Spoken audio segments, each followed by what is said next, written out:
আসসালামু আলাইকুম। কেমন আছেন সবাই? আশা করি ভালো আছেন।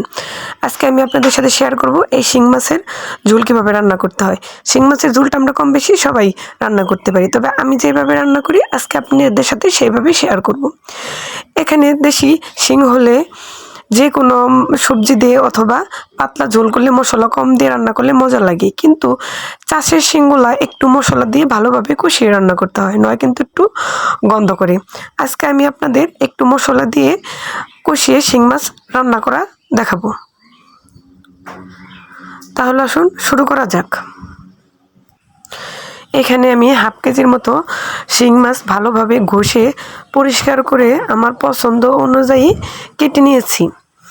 আর এই মাছের ভিতরে কিন্তু একটি রক থাকে, এই রকটাও আমি বের করে নিয়েছি। এই মাছটি যদি ভালোভাবে পরিষ্কার করে না নেন তাহলে কিন্তু রান্না করার সময় গন্ধ থাকবে। এখন আমি চুলার মধ্যে একটি পাত্র বসিয়ে নিয়েছি। এখন এই পাত্রের মধ্যে আমি 2 থেকে 3 চামচের মতো তেল দিয়ে নিব। এখন এই তেলটা আমি কিছুক্ষণ গরম হতে দেব। গরম হওয়ার পর এখানে আমি 1 কাপের মতো পেঁয়াজ কুচি এবং কয়েকটা কাঁচামরিচ কুচি দিয়ে নিয়েছি। এখন এই পেঁয়াজ এবং কাঁচামরিচ কুচিটা আমি নরম হওয়া পর্যন্ত তেলের মধ্যে ভেজে নেব। কয়েক মিনিট ভেজে নেওয়ার পর দেখেন আমার পেঁয়াজটা নরম এবং লালচে হয়ে গেছে।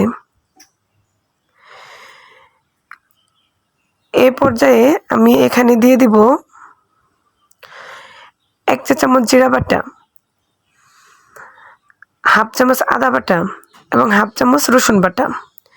এখন এই সমস্ত উপকরণগুলো আমি পেঁয়াজের সাথে কিছুক্ষণ নেড়ে চেড়ে ভেজে নেব, যাতে মশলার মধ্যে কাঁচা গন্ধটা না থাকে।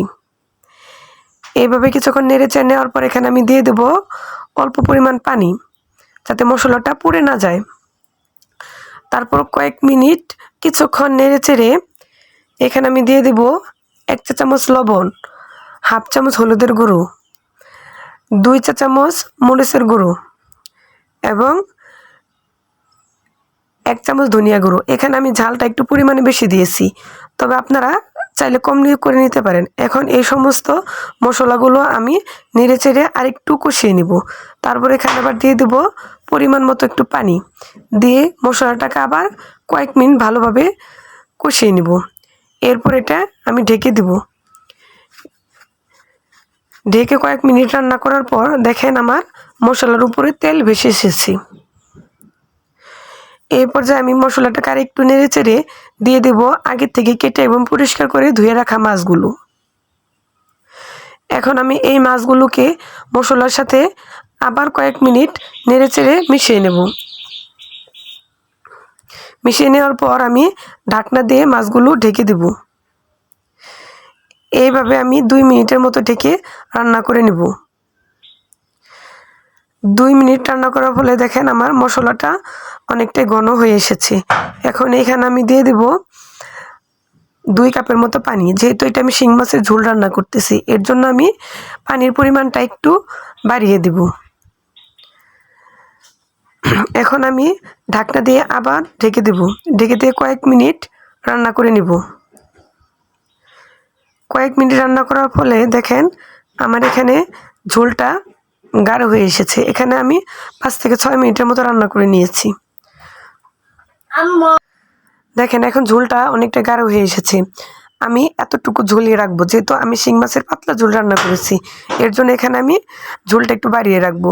তবে আপনারা চাইলে কমিয়ে বাড়িয়ে নিতে পারেন। আর শিং মাছের ঝোলের মধ্যে যদি ঝোল না থাকে তাহলে কিন্তু জিনিসটা খেতেও ভালো লাগে না, এমনকি দেখতেও ভালো লাগে না। এর জন্য আমি ঝোলের পরিমাণটা একটু বাড়িয়ে রাখবো। আপনারা চাইলে ঝোলটা পরিমাণে কম বেশি করে নিতে পারেন। আশা করি আমার ভিডিওটি সবার ভালো লেগেছে। যদি আমার ভিডিওটি ভালো লেগে থাকে তাহলে আমার চ্যানেলটা অবশ্যই লাইক, কমেন্ট এবং সাবস্ক্রাইব করে পাশে থাকবেন এবং আমার জন্য দোয়া করবেন।